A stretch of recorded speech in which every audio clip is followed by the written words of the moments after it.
Hello दोस्तों, welcome to my channel GK Educate channel में आप सबका एक बार फिर से हार्दिक स्वागत है। ये भारतीय इतिहास सीरीज का 12th वीडियो है। इससे पहले मैं 11 वीडियो भारतीय इतिहास सीरीज के ऊपर बना चुका हूँ, जिसमें हमने अभी तक भारत का जो प्राचीन इतिहास है उसको हमने कवर किया है। भारत के इतिहास में अभी तक हम सिंधु घाटी की सभ्यता, वैदिक सभ्यता, 16 महाजनपद, उसके बाद हमने हर्यक वंश, शिशुनाग वंश, नंद वंश, मौर्य वंश आदि कवर किए थे। उसके बाद शुंग वंश, कनु वंश और सातवाहन वंश के बारे में हमने पढ़ा है। आज की जो वीडियो रहेगी इसमें हम कवर करेंगे विदेशी आक्रमणकारियों के बारे में, जिन्होंने प्राचीन इतिहास में भारत के ऊपर आक्रमण किया था। एक एक करके हम सब कवर करेंगे, जिसमें हम हिंदू, यूनानी, शक, पहलव और कुषाण के बारे में पढ़ेंगे। दोस्तों, आगे बढ़ने से पहले मैं बता देना चाहता हूँ, मेरा ये चैनल जीके एजुकॉट एजुकेशन पर्पज के लिए बनाया गया है, जिसमें हम एजुकेशन, जीके से जुड़ी सभी सब्जेक्ट, कंपटीशन एग्जाम से जुड़े सभी सब्जेक्ट को एक एक करके कवर करेंगे और इसके अलावा करंट अफेयर्स और कुछ इंपॉर्टेंट टॉपिक भी साथ के साथ कवर करते रहेंगे। अगर आपको ये वीडियो समझ में आती है तो इस वीडियो को लाइक करें, चैनल को सब्सक्राइब करें और इस वीडियो को शेयर जरूर करें। तो शुरू करते हैं भारत के यवन राज्य।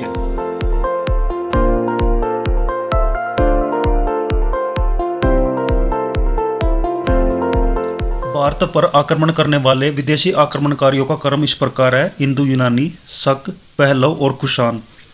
सेल्यूकस के द्वारा स्थापित पश्चिम तथा मध्य एशिया के विशाल साम्राज्य को इसके उत्तराधिकारी एंटीओकस प्रथम ने अक्षुण्ण बनाए रखा था। सेल्यूकस, जो कि सिकंदर का सेनापति था, सिकंदर की मृत्यु के बाद सेल्यूकस ने मध्य एशिया पर आधिपत्य जमाए रखा। सेल्यूकस के बाद जो है उसके उत्तराधिकारी हुए थे एंटीओकस प्रथम, जिन्होंने मध्य एशिया पर अपना साम्राज्य बनाए रखा था। एंटीओकस प्रथम के बाद आए थे एंटीओकस द्वितीय। एंटीओकस द्वितीय के शासनकाल में विद्रोह के फलस्वरूप उसके अनेक प्रांत स्वतंत्र हो गए। एंटीओकस द्वितीय के शासनकाल में विद्रोह हुआ, जिसके कारण जो है मध्य एशिया कई प्रांतों में बंट गया था। बैक्ट्रिया के विद्रोह का नेतृत्व डियोडोटस प्रथम ने किया था। बैक्ट्रिया का जो नेतृत्व है डियोडोटस प्रथम ने किया था। बैक्ट्रिया पर डियोडोटस प्रथम के साथ इन राजाओं ने भी क्रमशः शासन किया। यानी बैक्ट्रिया का जो प्रांत है वो सबसे महान माना जाता है और उस पर सबसे पहले शासन किया था डियोडोटस प्रथम ने, उसके बाद डियोडोटस द्वितीय ने, उसके बाद यूथिडेमस, डेमेट्रियस, मिनांडर, यूक्रेटाइडस, एंटीआल्किडस तथा आर्मिकस। ये राजाओं की लिस्ट है जिन्होंने बैक्ट्रिया के ऊपर शासन किया। भारत पर सबसे पहले आक्रमण बैक्ट्रिया के शासक डेमेट्रियस ने किया था। बैक्ट्रिया जो है एक अलग प्रांत, एक अलग राज्य बन चुका था, जिस पर बारी बारी से कई राजाओं ने शासन किया, लेकिन जो भारत पर जिसकी निगाह थी वो थी डेमेट्रियस। यानी डेमेट्रियस ने भारत के ऊपर आक्रमण किया था। इसने 190 ईसा पूर्व में भारत पर आक्रमण करके अफगानिस्तान, पंजाब और सिंध के बहुत बड़े भाग पर अधिकार कर लिया था। 190 ईसा पूर्व में 190 बीसी में डेमेट्रियस ने भारत पर आक्रमण किया। उस समय पर अफगानिस्तान जो है भारत के साथ जुड़ा हुआ था, इसलिए अफगानिस्तान पर, पंजाब और सिंध के बहुत बड़े प्रांत पर उन्होंने अपना अधिकार जमाया। इसने साकल को अपनी राजधानी बनाई और इसे ही हिंदू यूनानी यानी बैक्ट्रियाई यूनानी कहा जाता है। तो हिंदू यूनानी और बैक्ट्रियाई यूनानी किसको कहा जाता है? डेमेट्रियस को। हिंदू यूनानी शासकों में सबसे अधिक विख्यात हुए थे मिनांडर। कब से कब तक उन्होंने शासन किया था? 165 बीसी से लेकर 145 बीसी तक। इसकी राजधानी साकल, जो आधुनिक समय में कहाँ पर है? सियालकोट, शिक्षा का प्रमुख केंद्र थी। उस समय जो है एजुकेशन हब माना जाता था किसको? साकल को। और आज के टाइम पे साकल को क्या बोला जाता? सियालकोट। मिनांडर के नागसेन नागार्जुन से बौद्ध धर्म की दीक्षा ली। मिनांडर, जो कि हिंदू यूनानी एक महान सम्राट थे, उन्होंने बौद्ध धर्म की दीक्षा ली, बौद्ध धर्म को अपनाया था। मिनांडर के प्रश्न एवं नागसेन के द्वारा दिए गए उत्तर एक पुस्तक के रूप में संग्रहित है। मिनांडर और नागसेन के बीच में जो भी क्वेश्चन आंसर हुए उनको एक पुस्तक में लिखा गया, जिसका नाम था मिलिंद पनो। क्या नाम था? मिलिंद पनो। हिंदू यूनानी भारत के पहले शासक हुए, जिनके जारी किए गए सिक्कों के बारे में निश्चित रूप से कहा जा सकता है कि सिक्के किन किन राजाओं के हैं। यानी हो सकता है कि उन राजाओं की आकृति उन सिक्कों पर छपी हो। भारत में सबसे पहले हिंदू यूनानियों ने ही सोने के सिक्के जारी किए थे। भारत में सबसे पहले सोने के सिक्के किसने चलाए थे? हिंदू यूनानियों ने। हिंदू यूनानी ये कहाँ से आए थे? इराक, ईरान, जो कि मध्य एशिया है। सेल्यूकस निकेटर के द्वारा मध्य एशिया में इस साम्राज्य को स्थापित किया गया था। हिंदू यूनानी शासकों ने भारत के पश्चिम उत्तर सीमा प्रांत में यूनान की प्राचीन कला चलाई, जिसे हेलेनिस्टिक आर्ट कहते हैं। भारत में गंधार कला इसका सर्वप्रथम उदाहरण है। यूनानियों ने पर्दे का प्रचलन आरंभ करके भारतीय नाट्य कला के विकास में योगदान किया। यूनानियों ने भारत के अंदर पर्दे का प्रचलन शुरू किया था। चूंकि पर्दा यूनानियों की देन है, इसलिए यह यवनिका के नाम से प्रसिद्ध हुआ। यानी उस समय पर, प्राचीन समय में पर्दा को क्या बोला जाता था? यवनिका। और पर्दा प्रथा का आरंभ किसने शुरू किया? यूनानियों ने। तो दोस्तों, यह था हिंदू यूनानियों के बारे में, जिसने भारत पर आकर आक्रमण किया और अपना अधिकार जमाया। अब हम पढ़ते हैं शक के बारे में, जो हिंदू यूनानियों के बाद भारत में आए। यूनानियों के बाद शक भारत में आए। शकों की 5 शाखाएं थी। इनकी 5 ब्रांच थी। हर शाखा की राजधानी भारत और अफगानिस्तान में अलग अलग भागों में थी। यानी शक जो है 5 शाखाओं में बटे हुए थे, और इनकी राजधानी कहाँ पर थी? भारत और पाकिस्तान में ही। पहली शाखा ने अफगानिस्तान पर, दूसरी शाखा ने पंजाब में, और उसकी राजधानी क्या रखी गई थी? तक्षशिला। तीसरी शाखा ने मथुरा में, चौथी शाखा ने पश्चिमी भारत एवं 5वीं शाखा ने ऊपरी दक्कन पर प्रभुत्व स्थापित किया। तो 5 शाखाओं ने भारत के अंदर अलग अलग जगह पर शासन किया, वो यहाँ पर बताया गया है। प्रथम शक राजा कौन थे? मो प्रथम शक राजा थे। शक मूल रूप से मध्य एशिया के निवासी थे, जो चरगाह की खोज में भारत आए थे। चरगाह की खोज मतलब उनके पास पशु होंगे, जो उनको चराने के लिए वे भारत की तरफ आए थे, अग्रसर हुए थे, और यहाँ पर आकर उन्होंने अपना आधिपत्य जमा लिया था। 58 ईसा पूर्व में उज्जैन के एक स्थानीय राजा ने शकों को पराजित करके बार खदेड़ दिया था, और उसे विक्रमादित्य की उपाधि प्रदान की गई थी। 58 बीसी में, मोस्ट इंपोर्टेंट है, 58 बीसी में एक राजा हुए थे जिन्होंने शकों को पराजित किया था, और उनको विक्रमादित्य की उपाधि दी गई थी। शकों पर विजय के उपलक्ष्य में 58 ईसा पूर्व में एक नया संवत विक्रम संवत के नाम से प्रारंभ हुआ। यानी भारत के अंदर एक नया कैलेंडर चला, जिसको विक्रम संवत के नाम से जाना जाता है। और ये कब से शुरू हुआ? 58 ईसा पूर्व से। उसी समय से विक्रमादित्य एक लोकप्रिय उपाधि बन गई थी, और जिनकी संख्या भारतीय इतिहास में 14 तक पहुंच चुकी है। अभी तक ऐसे 14 राजा हुए जिन्होंने विक्रमादित्य की उपाधि ग्रहण की थी। गुप्त सम्राट चंद्रगुप्त द्वितीय सबसे अधिक विख्यात विक्रमादित्य थे, जिनको किस नाम से जाना जाता था? चंद्रगुप्त विक्रमादित्य। नेक्स्ट, शकों की अन्य शाखाओं की तुलना में पश्चिमी भारत में प्रभुत्व स्थापित करने वाली शाखा ने सबसे लंबे अरसे तक शासन किया। शक की जो 5 शाखाएं थी, और जिस शाखा ने पश्चिमी भारत में वेस्टर्न इंडिया के ऊपर अपना प्रभुत्व जमाया था, शासन किया था, वो सबसे लंबे अरसे तक शासन पर रही। बाकी 4 शाखाएं जल्दी ही भारत के अंदर खत्म हो चुकी थी। गुजरात में चल रहे समुद्री व्यापार से यह शाखा काफी लाभान्वित हुई, और भारी संख्या में चांदी के सिक्के जारी किए थे। गुजरात की तरफ से ही सबसे ज्यादा समुद्री व्यापार उस समय पर किया जाता था। शकों का सबसे प्रतापी राजा हुए थे रुद्रदामन प्रथम। अगर शकों में फेमस राजा को अगर देखा जाए तो उनका नाम था रुद्रदामन, जिनका शासनकाल कब से कब तक रहा? 130 ईस्वी से लेकर 150 ईस्वी तक। और इसने गुजरात के बहुत बड़े भाग पर शासन किया था। इसने काठियावाड़ की अर्ध शुष्क सुदर्शन झील, जो कि मौर्यों के द्वारा निर्मित की गई थी, उसका जीर्णोद्धार किया था। यानी कि अर्ध सुदर्शन झील थी जो सूख चुकी थी, जो मौर्यों के द्वारा बनाई गई थी, वो बुरी तरह सूख चुकी थी। उसका फिर से निर्माण किसने कराया था? रुद्रदामन प्रथम ने। रुद्रदामन संस्कृति के बहुत बड़े प्रेमी थे। उसने ही सबसे पहले विशुद्ध संस्कृत भाषा में सबसे लंबा अभिलेख, गिरनार अभिलेख जारी किया था। भारत में शक राजा अपने आप को सत्रप कहते थे। शक राजा अपने आप को क्या बोलते थे? सत्रप। तो 2 तरह के विदेशी शासकों के बारे में हम पढ़ चुके हैं, एक इंदो यूनानी और उसके बाद शक। अब उनके बाद जो भारत पर आक्रमण करने के लिए विदेशी आक्रमणकारी आते हैं, उनका नाम है पार्थियाई, या पहलव भी उनको कहा जाता है। तो देखते हैं इसके बारे में, कुछ ज्यादा तो नहीं दिया गया। पश्चिमी उत्तर भारत में शकों के आधिपत्य के बाद पार्थियाई लोगों का आधिपत्य हुआ। जब भारत पर शकों का प्रभुत्व खत्म हो चुका था, तब पार्थियाई लोग भारत पर आए और यहाँ पर अपना शासन किया। सबसे प्रसिद्ध पार्थियाई राजा हुए थे जिनका नाम था गोंडोफर्नियस। इसी के शासनकाल में सेंट थॉमस ईसाई धर्म का प्रचार करने के लिए भारत में आए थे। जब गोल्डोफर्नियस का शासन भारत के अंदर था, उस समय पे सेंट टॉमस भारत में आए थे और उन्होंने ईसाई धर्म, क्रिश्चियन रिलीजन का शुरुआत की थी। पारथियाई लोगों का मूल स्थान क्या है? ईरान। तो दोस्तों पढ़ते हैं कुषाण के बारे में। पहलों के बाद कुषाण भारत में आए, जो यूची एवं टोकरी भी कहलाते थे। कुषाण को क्या क्या बोला जाता था? कुछ यूची एवं टोकरी।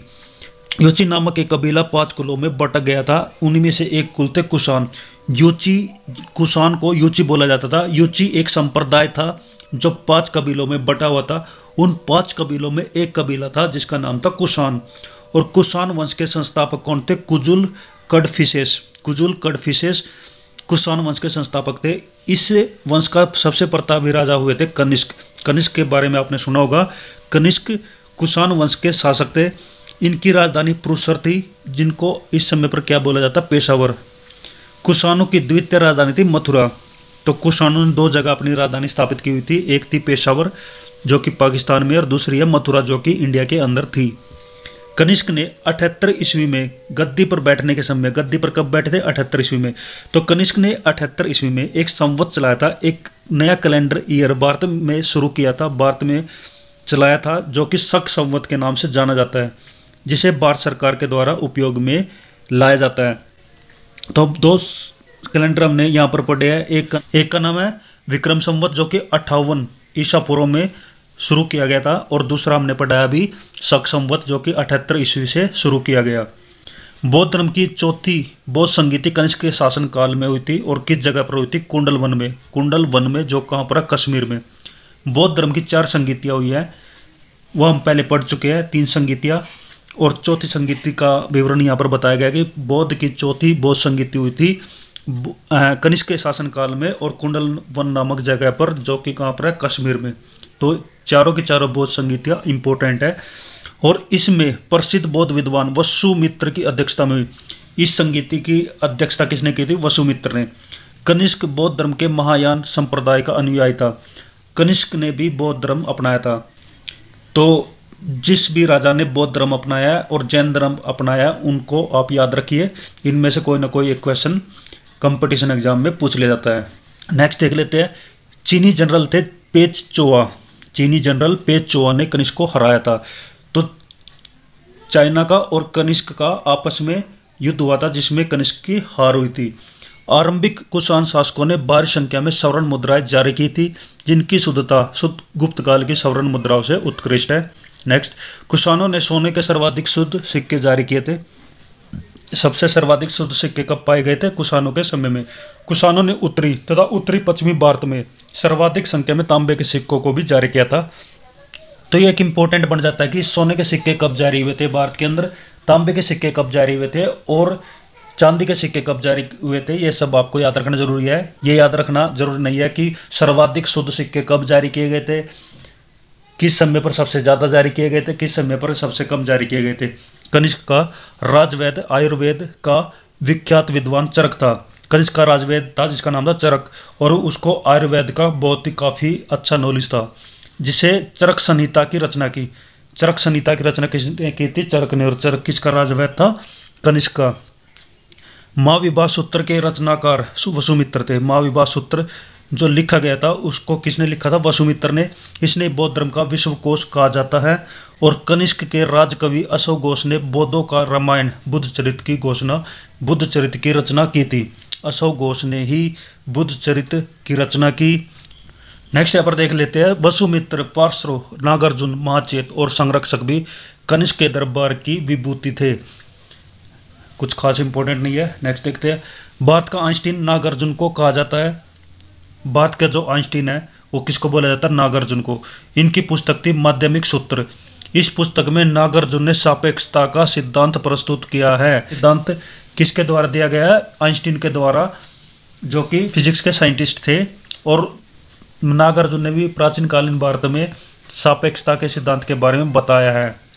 कनिष्क की मृत्यु 102 ईस्वी में हो गई थी। कुषाण वंश का जो अंतिम शासक था उनका नाम था वासुदेव।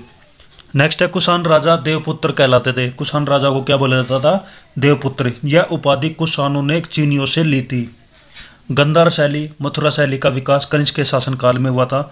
मथुरा संग्रहालय में कुषाण कालीन मूर्तियों का संग्रह अधिक मात्रा में मिलता है। गांधार कला के लिए तक्षशिला सबसे प्रसिद्ध थी। हमने पढ़ी गांधार शैली और मथुरा शैली। जो तक्षशिला जो है वो गांधार शैली के लिए फेमस थी। रेशम मार्ग पर नियंत्रण रखने वाले शासकों में सबसे प्रसिद्ध कुषाण थे। कुषाण साम्राज्यों में मार्गों पर सुरक्षा का प्रबंध था। रेशम मार्ग का आरंभ भी कनिष्क ने कराया था। रेशम मार्ग आपने सुना होगा, इसकी शुरुआत किसने की थी? कनिष्क ने। और रेशम मार्ग एक व्यापारिक मार्ग होता था जहाँ पर जिस रास्ते से व्यापार किया जाता था एशिया और यूरोप के बीच में, उसको रेशम मार्ग बोला जाता है। इसकी शुरुआत कनिष्क ने की थी और इसका सबसे अच्छा प्रबंध किसने चलाया था? कुषाण शासकों ने। रेशम बनाने की तकनीक का आविष्कार सबसे पहले चीन में हुआ था। रेशम सबसे पहले कहाँ बनाया गया था? चाइना में। कुषाण काल में सबसे अधिक विकास वास्तुकला के क्षेत्र में हुआ। कुषाण कला में सबसे अधिक विकास किसका हुआ? वास्तुकला का। इसी काल में बुद्ध की खड़ी प्रतिमा का निर्माण हुआ। तो दोस्तों ये था आज का टॉपिक जिसमें हमने कवर किया भारत के यवन राज्य, यानी वे राज्य जिन्होंने भारत पर आक्रमण किया और यहाँ पर अपना अधिकार जमाया। इन्होंने भारत के हित में भी कार्य किए और भारत के विरुद्ध भी कार्य किए। सबसे पहले हिंदू यूनानी भारत के अंदर आए थे, जो कि इराक, ईरान, सीरिया आप बोल सकते हैं, जो कि मध्य एशिया में पड़ते हैं। वहाँ से ये लोग भारत में आए और भारत पर आक्रमण किया और यहाँ पर अधिकार जमाया। हिंदू यूनानियों के बाद शक भारत में आए, शकों के बाद पहलव भारत में आए और उसके बाद कुषाण भारत में आए। इसके अलावा इंपॉर्टेंट ये चीज़ हो जाती है कि 2 कैलेंडर भारत में जिनकी शुरुआत हुई थी, वो पहला था विक्रम संवत जो कि 58 ईसा पूर्व में शुरू हुआ था, और दूसरा शक संवत जो कि 78 ईस्वी में शुरू किया गया था। तो ये दोनों इंपॉर्टेंट हैं। इसके अलावा कुछ राजाओं के नाम यहाँ पर बताए गए हैं जिनको आप याद रख सकते हैं। तो दोस्तों ये आज की वीडियो थी, इसको हम यहीं पर खत्म करते हैं। नेक्स्ट वीडियो में हम पढ़ेंगे संगम युग के बारे में। तो दोस्तों अगर ये वीडियो आपकी समझ में आई है तो इस वीडियो को जरूर लाइक और शेयर करें और मेरे चैनल को सब्सक्राइब करें। तो दोस्तों खुश रहिए, मुस्कुराते रहिए, अच्छे से पढ़ाई करिए। मेरी तरफ से बेस्ट ऑफ लक सभी को। Thank you. जय हिंद, जय भारत, वंदे मातरम।